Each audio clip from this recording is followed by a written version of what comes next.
Greetings, it is I, Mivnal. Over the past year or so, I've mostly focused on producing terrible gaming content. But what I'm here to talk about today is no game. I am here to talk about a crisis. No, not that one. The other one. The one involving Eridan Ampera. For the longest time, huge swaths of the population have been tormented by a mystery. Young men and women wake up at the middle of the night screaming, the question burrowed in their minds like a tumor. Why did Eridan not kill Gamzee? People have lost their jobs, their families, their lives. But that's not why I'm making this video. I'm making this video because this whole thing is bullshit. And by the end of this, you're going to see just how deep that bullshit runs. But let's back up. Let's say you somehow don't know what I'm talking about. Surely you've heard of Homestuck. You know, the webcomic. Humans and conveniently humanoid aliens play pretentious sword art online, struggle to use the English language, kill a bunch of people, develop into figures of myth and create a new universe to continue the meaningless treadmill of reproduction. It's not bad. Or at least, not all bad. In parts. People arbitrarily decide which character they like, turn over a convention center somewhere, tribalism, you know, fun stuff. And it has Eridan. If you don't know who Eridan is, let me put it like this. Think Watamote cross Guts. Cross Beavis and Butthead. Now you might be saying to yourself, wow, that sounds terrible. I think you mispronounced the best goddamn character in the entire series. His flawed but relatable demeanor is perfect for a story like this. And with his raw power, and being assigned debatably the most powerful metaphysical aspects to reign over, this is supreme character material. I won't get too in-depth on the premise. I already did that once upon a time, but he's awesome. Take it from me, a stranger on the internet. Anyways, to fully understand the horrific nonsense that is afoot, we have to go back to one of the earliest chronological points in the series. We have to go back to the blackface age. This age is marked by all adults wearing blackface. I'm not kidding. No, it's just a spooky silhouette. First of all, that's racist. And second of all, there are points where we see them in clear lighting, and they're just as dark as ever. Sometimes, we see members of their own race less than 5 inches away, and they have a much more reasonable complexion. They're wearing fucking blackface. Concluded. Anyways, the blackface age was a glorious era, where everyone knew their place and degeneracy was purged on the daily. It was a time of science and reason, which saw vast progress in the legal system, a veritable renaissance of the faith, and, of course, healthy amounts of killing other people. In other words, the good old days. But then some fucking hippie came along, preaching things like peace and compassion. He said that through them, a better world was possible.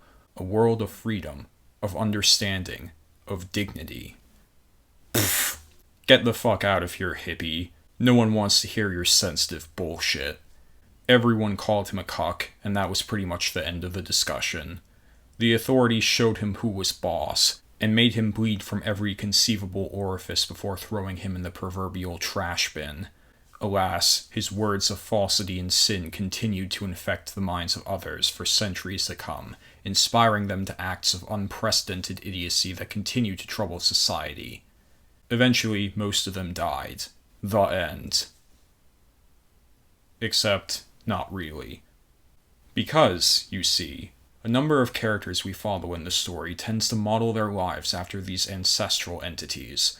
To summarize, they cosplay all day, and try really hard to match their ancient analog's moral code. This is one of the most popular characters, by the way. What a bunch of losers, right? Actually, no. If Eridan doing it wasn't enough of a hint otherwise, here's another. These two sets of characters are, in fact, linked together on an existential level, even beyond what their color scheme getup might suggest. Specifically, the characters we see live lives that do, in fact, parallel that of their ancestors, but in reverse. Shit blood kills blue. Her descendant kills his. Indigo wimps out and disobeys the High Blood, sparing Olive. Indigo too kneels before his superior, and the Catgirl dies. Goldmember is tortured by the Empress. Then Mini Goldmember makes out with her. So on and so forth. Even when characters end up dying, they come back to fulfill this pattern. And death is cheap in this setting.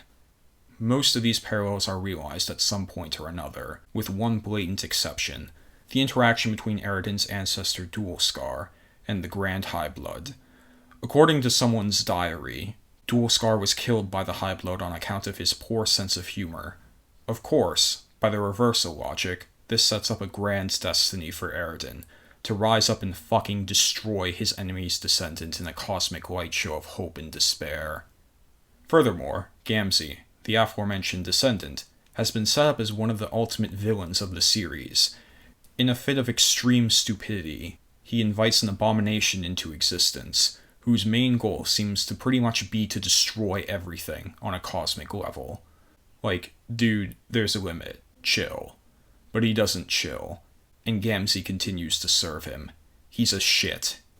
Now, if you're like me, you were fucking pumped for this. Eridan would rise up and show everyone his incredible power by destroying one of the central figures of evil.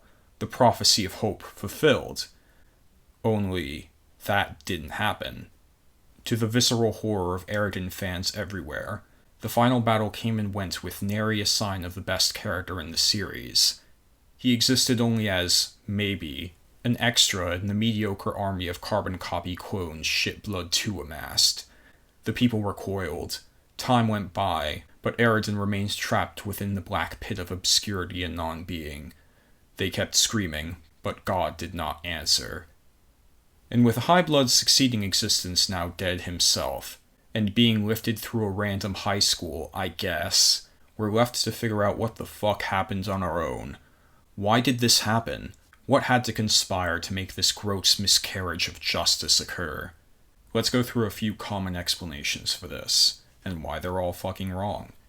First, some people assert that Eridan lost his connection to destiny by him changing his outfit and throwing away his cape. This is a real argument. They point to a few seemingly suspicious cases of dialogue where Eridan disavows his cosplay legacy, saying that he only ever got mocked and derided for it. To these people, him throwing away his cape is a symbolic gesture. It's him breaking away from his destiny, for better or worse. This doesn't exactly hold up to basic scrutiny. After this wardrobe change, Eridan is killed by an angry Grassblood. Is this just some random woman having a bad day? No. Grassblood is living out the reverse of her ancestor, who was killed by Dualscar in a fit of righteous indignation at the sexual immorality around him. Note that she came back from the dead for this, a death that Eridan himself caused. Again, death is cheap, at least when the author wants it to be, and the rule continues to assert itself in reverse, regardless of Eridan's fashion choices. To quote a wise man, you may be done with the past, but the past isn't done with you. Are we seriously going to pretend as though the parallels are only supposed to apply to Eridan specifically when they're negative, and not when they're positive? As if. Well, okay, Professor Utonium, you may have solved that mystery, but what about Fart Boy's dumb fucking stupid universal rewrite technique? There's no way we can tell what was and wasn't undone through that. He even used it to save someone who was supposed to die from the parallels in the first place. Now, first, in my view, this just emphasizes how powerful these patterns are. It took the full brunt of his most absurd, nonsensical power to get even a single exception to the rule. And that's saying something in a world where stable time loops are a thing that matter.